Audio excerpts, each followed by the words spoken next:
অভিনেতা রণজয় বিষ্ণু বাংলা টেলিভিশনের জনপ্রিয় অভিনেতা। মূলত শেষবার তাকে দেখা গিয়েছিল জি বাংলার ধারাবাহিক কোন গোপনে মন ভেসেছে তে। সেই ধারাবাহিকে অভিনেতা শ্বেতা ভট্টাচার্যের বিপরীতে তাকে দেখা গিয়েছিল। তবে বেশ কিছুদিন হয়েছে সেই ধারাবাহিক শেষ হয়েছে, এখন না ছোটো পর্দায় দেখা যাচ্ছে না এখনও পর্যন্ত অভিনেতা রণজয়কে। তার অনুরাগীরা চাইছেন আবারও তাদের প্রিয় অভিনেতা ছোটো পর্দায় ফিরুন।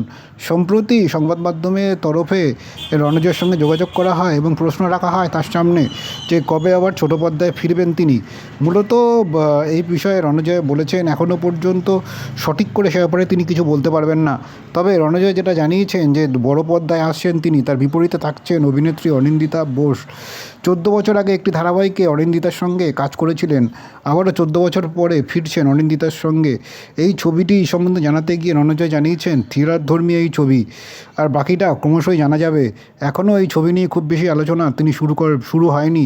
উল্লেখ্য, অনিন্দিতা এই মুহূর্তে ধারাবাহিকে দেখা যাচ্ছে না, বেশ কিছুদিন হয়েছে। এখন তিনি মূলত মুম্বাইতেই থাকছেন।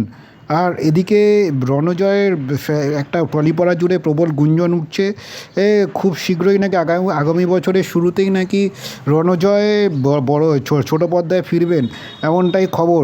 একটা বড় প্রোডাকশন হাউসের সঙ্গে তার কথা নাকি অনেকটা এগিয়ে গিয়েছেন, যদিও আবারও এই বিষয়ে কোনো কিছুই স্পষ্ট করে বলতে চাননি অভিনেতা রণজয় বিষ্ণু।